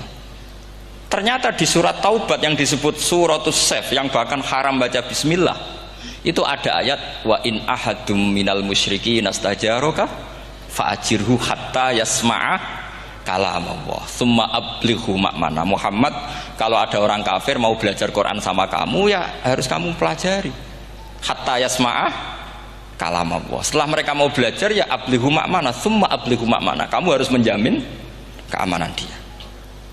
Itu di surat Taubat termasuk akhiru suratin nazalat, gak mungkin terjadi mansuh. Tapi orang-orang ekstremis selalu pakai faqatulul musyrikin haitsu, apalan itu terus. Yang orang liberal yang menapani la ikraha fiddin. Ya sudah seperti itu. Sing orang-orang ora tegas ora tau nahi mungkar, ya ma arsalnaka ila rahmatal lil alamin. Ngono terus. Yang kelompok tukang nahi mungkar ya ayatnya amen nahi mungkar. Saya tuh heran, kenapa mereka punya masalah dengan hafalan kayaknya. Kenapa sih hafalannya kok pedot itu? Kita yang hafal semua bingung jadi. Jadi akhirnya kita yang pinter anut sing goblok karena saya tuh pernah loh debat sama orang salaf, debat gitu. Setelah saya mengutarakan sekian hadis, ada tuh Pak hadis itu, waduh, harusnya kamu ngaji saya, ada debat tuh yang level, kalau nggak level tuh nggak boleh kata gitu. Itu kan ngeri. Makanya ini penting ya, kalau sampean tanya ingin jadi alim tafsir ya harus hafal Quran semua. Kalau tidak mungkin yang nunggu orang semua mati baru Anda jadi ahli tafsir, karena tidak ada musuhnya. Tapi saya pastikan orang kafir pun bisa memahami Quran, yaitu tadi hatta yasma'a kalam Allah. Sayyidina Umar tuh masuk Islam tuh gara-gara dengar adiknya baca Toha, ma anzalna alikal Qur'ana litashqa illa tadhkiratal liman yakhsha tanzilam mimman khalaqal arda was samawati ula ar-rahmanu alal arsis tawa. Itu dia ma huwa bikalamil basar, tidak mungkin seperti ini karangan manusia, itu tidak mungkin. Akhirnya dia Islam. Banyak orang Islam karena diperdengarkan Quran, karena memang notnya sudah unik, makna kualitasnya juga sudah unik, semuanya itu unik, indah. Sampai sekarang pun orang kafir itu orang paling tahu Quran. Makanya Allah mensifati orang kafir itu hasadam min indi anfusihim mim ba'di ma tabayyana lahumul haq. Sekarang sama saya tanya, orang sing tabayyana lahumul haq itu orang faham apa orang tidak faham? Mereka orang kafir itu mengingkari Quran, padahal mim ba'di ma tabayyana lahumul haq, setelah kebenaran nyata bagi mereka. Nyata bagi mereka artinya orang kafir paham apa tidak paham? Paham. Cuma mereka punya penyakit hasadam min intian. Mereka juga kalau ada ayat tentang ahkam yang memberatkan, mereka bilang, "I'ti bi Qur'anin ghairi hada au baddilah."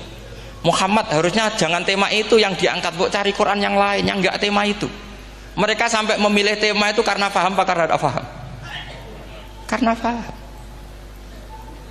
Makanya di makalah saya pastikan ngaji tafsir itu gampang karena orang kafir pun bisa. Kalau kasus Ahok itu bukan paham itu melintir, beda. Paham sama melintir itu beda. Itu diterjemah kemenang itu jangan mengangkat kawan orang Islam, bukan mengangkat pemimpin. Ya kayaknya kalau ngangkat teman saja tidak boleh, apalagi ngangkat pemimpin. Fatal mana berteman sama orang salah sama ngangkat. Saman kancanan maling ini apik nak menawa nang andani terus ngangkat, "Hei maling ke pimpinanku." Parah mana? Parah mana?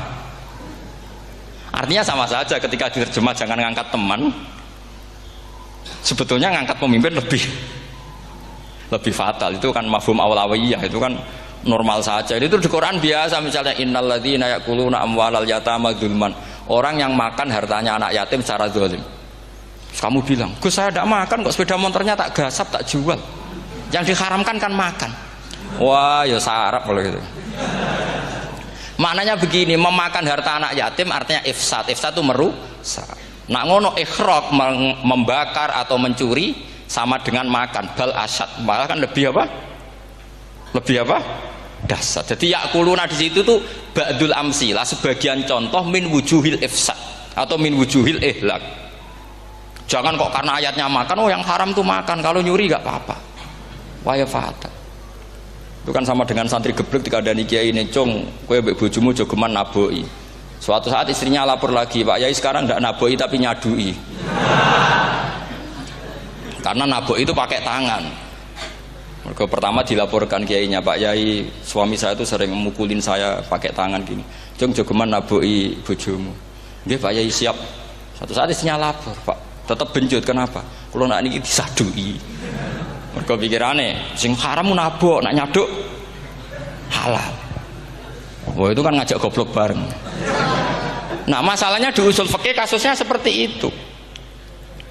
Makanya saya ini kadang ya maliki sekali. Kadang saya itu maliki sekali.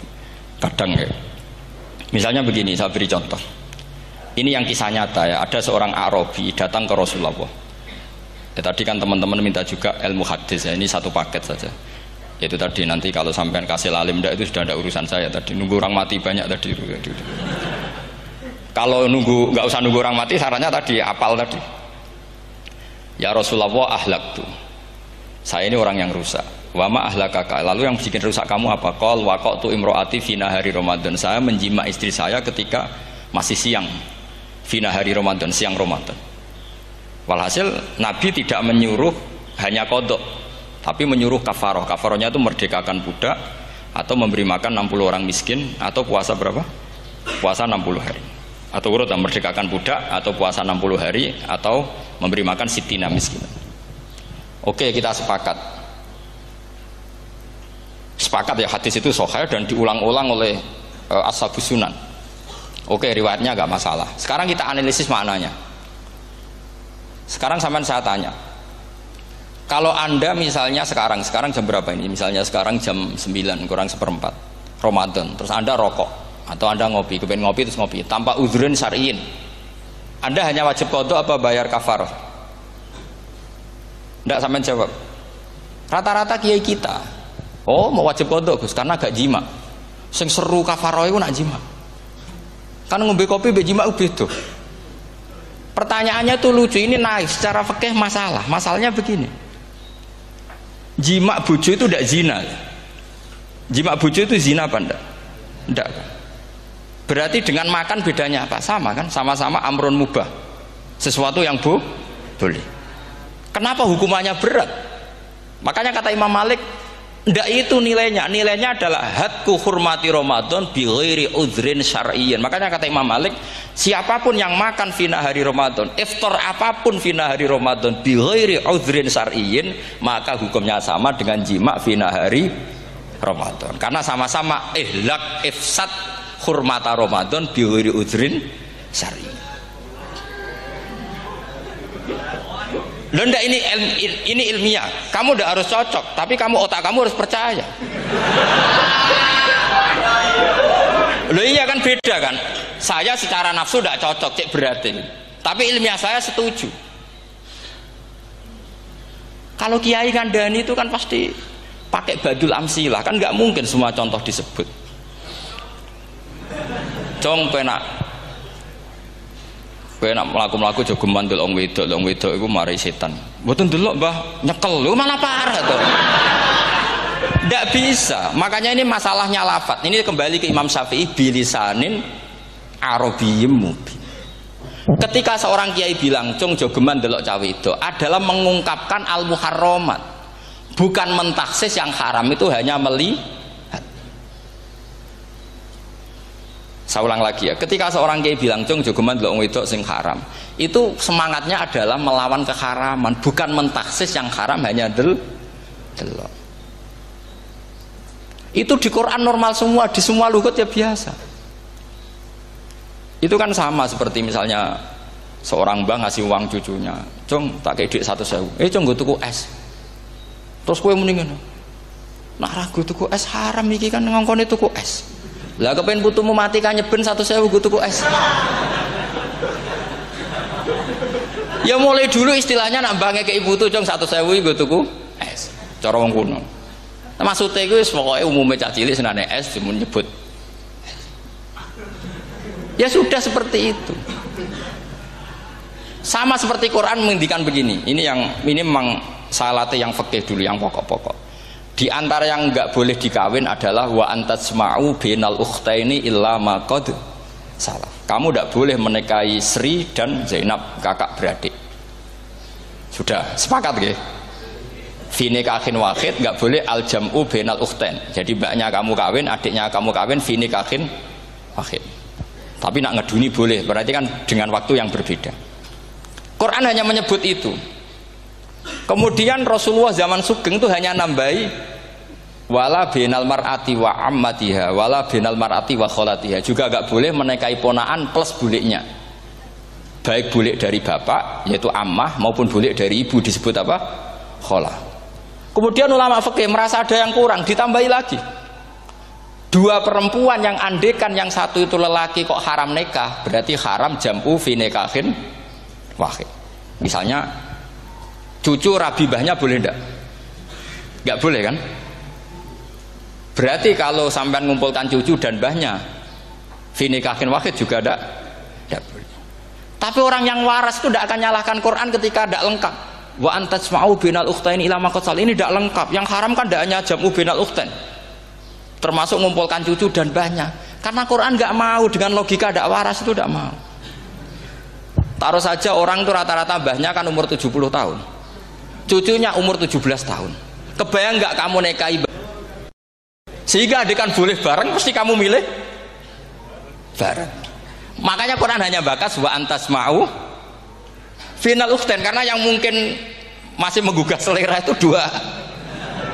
Tapi kalau cucu sama mbahnya itu, kalau ada yang masih selera kan ya sarap tuh.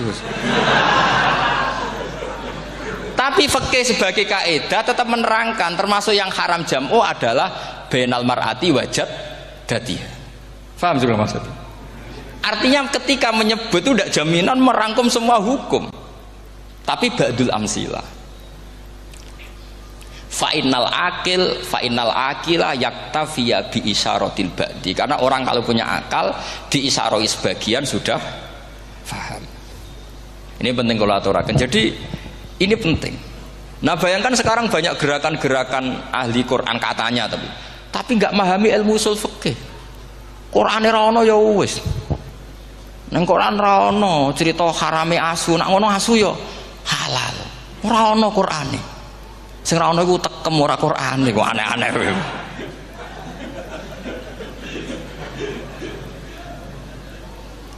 Itu kan sama. Terus sampean misalnya tadi jam 09.00 Ramadan tambah udzurin syariyin terus mangan mie rokokan, itu kan melecehkan Ramadan biguri udzurin syariyin, karena melecehkan hurmata Ramadan kena sanksi separah itu.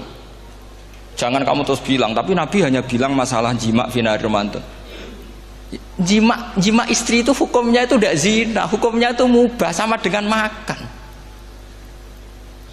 Ini cara madzhab Maliki, tapi kita alhamdulillah madzhab Syafi'i. Ya, itu masalahnya. Berhubung itu menguntungkan sami'na wa ata'na. Itu. Tapi saya sendiri dalam konteks ini, saya itu ya sangat-sangat Syafi'iyah, sangat-sangat Syafi'iyah. Dalam banyak hal sangat-sangat Syafi'iyah. Tapi dalam banyak hal kadang-kadang saya ya Maliki. Nah, itu kan kalau sama tanya kenapa gitu, ya hikmahnya baca banyak saja. Karena yang Syafi'i itu ya karena bacanya hanya Syafi'i. Itu bukan fanatik, itu keterbatasan. Itu beda, itu namanya ada fanatik, itu keterbatasan. Itu beda sekali. Jadi kita harus ngaji yang banyak. Saya itu termasuk utang ya sama Imam Syafi'i itu baca kitab Ar-Risalah. Itu kitab yang kadang satu ulama baca sampai 500 kali.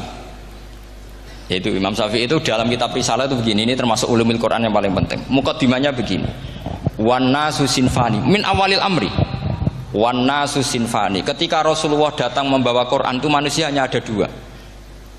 Al kuffar sing dari jenis ahli kitab dan kuffar dari jenis yang tidak ahli kitab. Bahkan tidak ada orang Islam zaman itu. Pertama Nabi jadi Nabi itu adakah pendengar yang Muslim? Kan tidak ada. Semuanya ahli kitab. Makanya susah kalau Quran kamu analisis korbannya orang Islam tuh, kata Ibnu Umar tuh lucu. Dulu tuh mukhatabnya tuh orang kafir, jelas kuliah ayyuhal kafir. Ya ayyuhan nasu ubudu rabbakum alladzi khalaqakum. Jelas orang kafir. Karena orang Islam nggak mungkin dikhatabi ubudu rabbakum. Makanya Imam Suyuti kalau nafsir itu ngeper ubudu rabbakum wahiduhu. Tapi kalau mukhatabnya orang Islam dawimu alal ibadah atau dawimu alat tauhid. Karena dia tahu kalau mukhatabnya orang kafir ubudu ya masih wahidu. Kalau sudah Islam kok dikhitabi ubudu mudawamah alal ibadah. Itu saking alimnya Imam Suyuti. Ini saya teruskan. Kalau mukhatabnya itu orang kafir ahli kitab, itu kemungkinannya ya dua cara mereaksi Quran. Yaitu disebut lam yakunil ladzina kafaru min ahlil kitabi wal musyrikina munfakina hatta ta'tiyahumul. Jadi lam yakunil ladzina kafaru, jelas kafaru itu umum. Kemudian ditafsir kafaru itu ada yang min ahlil kitabi. Berarti kafaru yang jenis Yahudi Nasrani. Ada kafaru yang min ahlil kitabi wal musyrikin. Kafaru yang jenis musyrikin, yaitu kafir Mekah. Karena cara kaidah nahwu al-atfu yaqtadi taghayyur. Kalau ada ataf pasti konteksnya beda. Ja'a Zaidun wa Amrun, berarti Zaid ada Amar, Amar ya ada Bakar. Karena Ja'a Zaidun wa Amrun wa Bakrun, pasti orang ini berbeda. Tidak boleh orang yang sama kamu pakai ataf. Ini sudah clear ya ini ya. Kemudian cara pandang mereka ya beda. Ketika Rasulullah mengajak tauhid, itu ahli kitab tidak masalah. Memang harusnya Tuhan itu satu. Tidak masalah bagi ahli kitab. Problem bagi ahli kitab adalah Muhammad itu nabi. Itu kita nggak suka. Kalau Tuhan satu oke, tapi kalau Muhammad nabi tidak oke. Kita bisa jadi nabi, kata mereka, karena mereka merasa nasabnya sampai Ibrahim. Sementara zaman itu mereka sanksi Muhammad itu nasabnya konti, gak jelas. Ini penting kalau aturakan. Sehingga dalam konteks ini Allah menjawab ahli kitab dulu. Ini itu disebut Muhammad itu nasabnya jelas. Ini itu fihi ayatum bayinatum maqamu Ibrahim. Ini saya dengarin. Ibrahim itu jelas pernah ke Mekah. Bukti Ibrahim pernah ke Mekah adalah jejak kaki Ibrahim di makam apa? Makam mereka artinya buatan kuburan, buatan jejak kaki Ibrahim ketika bangun Ka'bah. Fihi ayatum bayinatum maqamu Ibrahim. Pun. Kalau Ibrahim pernah di Mekah artinya beliau pernah nikah di Mekah. Paling tidak punya dzurriyyah di Mekah. Ini kok Ismail dibawa ke Mekah. Jelas ayatnya wa id yarfa'u Ibrahimul qawaida minal baiti wa Ismail. Ini dengarin ya. Sebab itu saking alimnya berjanji itu beliau tahu betul masalah utama Rasulullah Muhammad adalah disangsikan nasabnya. Sebab itu kitab berjanji pertama cerita setelah dia alhamdulillah macam-macam awalu ma'anab tadi saat terus dia bilang wa ba'du fa'akul huwa Muhammad bin Abdillah bin Abdil Muttalib. Saat terus ya wa ba'du wa Muhammad bin Abdullah bin Abdil Muttalib wasmu Syaibatul Hamdi Humitat Khisaluhus saniyah. Saat terus Ibnu Qusayn, saat terus Sumiyya bi Qusayn litaqasi fi biladi Qudu'atal Qasiyah. Karena dia tahu yang masalah bagi Rasulullah itu adalah masalah nasab bagi mereka loh, bagi mereka yang kafir. Terus beliau ngendikan ditutup wa adnanu bila raibin inda dawil ulumin nasabiyah ila dhabihi Ismail nisbatuhu wa mun. Jelas saya Adnan itu pasti puter cucu-cucunya Nabi Ismail. Karena orang Yahudi yang di soal Muhammad itu, kamu itu siapa? Kok tahu-tahu Nabi? Kamu orang Arab. Orang Arab itu tidak pernah ada Nabi. Yang Nabi itu normalnya orang Israel, yaitu turunan Yahudi, karena Yahuda bin Yakub bin Ishak bin Ibrahim. Akhirnya Allah membuktikan fihi ayatum bayyinatum maqami. Bukti kalau Ibrahim pernah di Mekah adalah jejak kakinya di Mekah, itu dekat Ka'bah. Ini jawaban Allah yang tentang ahli kitab, karena sudah jelimet. Ada ilmu ansab, ada ilmu nasab, ada polemik kitab samawi. Kalau kafir Mekah ini goblok-goblok. Ketika Rasulullah pakai teori tauhid, orang kafir Mekah itu saking gobloknya bilang gini, Muhammad, kita ini urusannya banyak, utang kita banyak, kasus saya banyak. Kok Tuhannya satu itu tidak cukup? Yaitu mereka mengatakan aja'alal alihata ilahau wahida inna hadza la syai'un ujab. Bagaimana Tuhan hanya satu? Urusan kita banyak, masalah kita banyak. Tuhan nggak boleh satu, harus banyak. Sejumlah urusan kita. Ada Tuhan BPKB, Tuhan macam-macam lah. Ada Tuhan kredit, Tuhan kas, macam-macam lah kan. Sesuai sebanyak urusan kita. Mereka tanya aja'alal alihata ilahau wahida. Masa Tuhan satu? Inna hadza la syai'un ujab. Ini aneh. Tapi Rasulullah dengan sabarnya. Kalau yang seperti ini Allah menjelaskannya beda dengan yang pertama. Karena tadi orang kafir itu bisa min ahlil kitab, bisa wal musyrikin. Lam yakunil ladzina kafaru min ahlil kitab. Ada yang wal musyrikin. Semuanya ini tidak pernah munfakina hatta ta'tiyahumul bayyinah. Mereka tidak pernah tercerabut dari pikiran mereka, dari mainstream mereka, sampai ada bayyinah. Bayyinah itu kejelasan kebenaran atau benar yang begitu jelas. Itu siapa? Rasulun minallah yatslu suhufam mutahhar. Akhirnya Nabi sabar. Saking sabarnya Nabi itu ngomong gini, ya di khalayak umum, mukhatamnya ya kafir semua. Hei saudara-saudara kami suku Quraisy, kita ini sebangsa. Nabi tanya, Muhammad, ajaran kami itu benar karena kami itu orang yang kita percaya. Tapi kali ini Anda aneh karena ngajak satu Tuhan. Itu tidak mungkin. Urusan kita banyak, satu Tuhan enggak mungkin. Tuhan harus banyak. Kita punya 3 aja kurang banyak kan, banyak punya Lata, Uzza, Hubal. Rasulullah dengan sabarnya ngendikan gini, hei kaumku, kalau kamu jadi pembantu, jadi buruh, senang mana punya majikan banyak sama majikan satu. Kalau majikannya banyak, itu perintahnya beda-beda, seleranya semua harus kamu lakoni, semua harus kamu taklui karena kamu harus nurut. Wah ya repot mat kalau di majikan banyak, ngerepoti mesti. Rasulullah tinggal nimpali, Tuhan kamu itu majikan kamu. Kalau Tuhannya banyak, perintahnya ya banyak, seleranya beda-beda. Kamu bingung nggak? Wah ya bingung mat, ya sudahlah mat satu aja. Akhirnya mereka masuk Islam. Lah itu disebut Nabi itu fatona, punya kecerdasan artikulatif. Kalau menjelaskan itu masuk akal. Lah itu disebut dorobawahu matalar rojulan fihi syuraka'u mutasyakisuna wa rojulan salamal lirojul hal yastawiyani masalah alhamdulillah. Nah ini penting. Allah membuat satu perumpamaan bagaimana ada satu pembantu yang punya majikan banyak, yang berbeda-beda seleranya, berbeda-beda perintahnya. Dengan kalau hanya satu majikan, begitulah Tuhan kamu harusnya satu. Jadi artinya gini, kalau kamu ngaji ulumul Quran, kamu harus tahu ini khitab ke kafir. Kafir yang mana? Ahli kitab atau kafir yang musyrik? Nah sekarang tidak tahu lagi, pokoknya kafir. Makanya kalau orang berdebat mereka itu tidak goblok meneh. Waduh. Makanya sama tidak usah ketularan goblok sing pun gimpun sing wis goblok ora usah ditambahi mun kathah dan ini pun. Ya karena kita ngaji jelas Qur'annya kan lam yakunil ladzina kafaru itu masih ada min lil bayaniyah atau min li bayanil jinsi. Kafaru itu sapa? Siji min ahlil kitab, 2 kafaru sing wal musyrikin. Dua-duanya tidak pernah munfakina hatta ta'tiyahumul bayinah. Mereka tidak akan tercerabut dari pikirannya sehingga ada bayinah. Bayinah itu siapa? Rasulun minallah yatslu sufam. Nah, ketika Nabi menjelaskan asal usul nasabnya bahwa Sayyid Adnan itu ila Ismail, Ismail jelas putra Nabi Ibrahim, mereka terus baru iman karena ada fihi ayatum bayinatum maqamun apa? Ibrahim. Karena kalau sampean iskal, misalnya saya iskal dengan ini kan malah membingungkan. Kalau kamu terkenal pinter iskal kita gobloke. Nah wis pinter kok iskal gitu, jadi saya niru ilmunya Abu Nawas. Abu Nawas sudah bisa pidato, nggak bisa pidato, suatu saat dipaksa pidato sama khalifah itu. hei para hadirin, kamu pinter apa goblok? Nah mereka pinter, mau ngandani wong pinter, terus pinter kok ngandani gitu. Akhirnya hadirin itu kan karena seneng sama Abu Nawas tuh seneng. Ya sudah Abu Nawas, kalau gitu kita goblok. Aku mau mengambil wong goblok. Akhirnya terus wassalamualaikum warahmatullahi wabarakatuh. Jadi itu Abu Nawas juga bisa pidato, tapi dia tahu saja caranya menyelesaikan masalah. Jadi itu Abu Nawas. Jadi ya orangnya kacau tapi cerdas itu, makanya jadi guyonan. Sebenarnya Abu Nawas itu figur yang nyata, tapi tidak senaif yang diceritakan orang-orang di anekdot itu. Ya, beliau itu orang soleh ketika era Harun Ar-Rasyid. Tapi ya tadi karena banyak cerita yang macam-macam. Ya, Abu Nawas itu makanya ini cerita anekdot. Jadi riwayatnya nggak jelas tapi lucunya jelas itu. Jadi itu.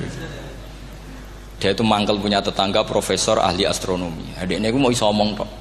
Abu Nawas mau pinter molak-malik omong kan masyhur itu, dia cerita hari Senin tanggal sekian lihat Abu Nawas di alun-alun mau terbang.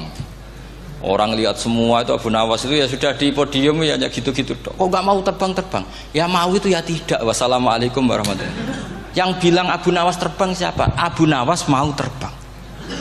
Yang namanya mau itu ya tidak.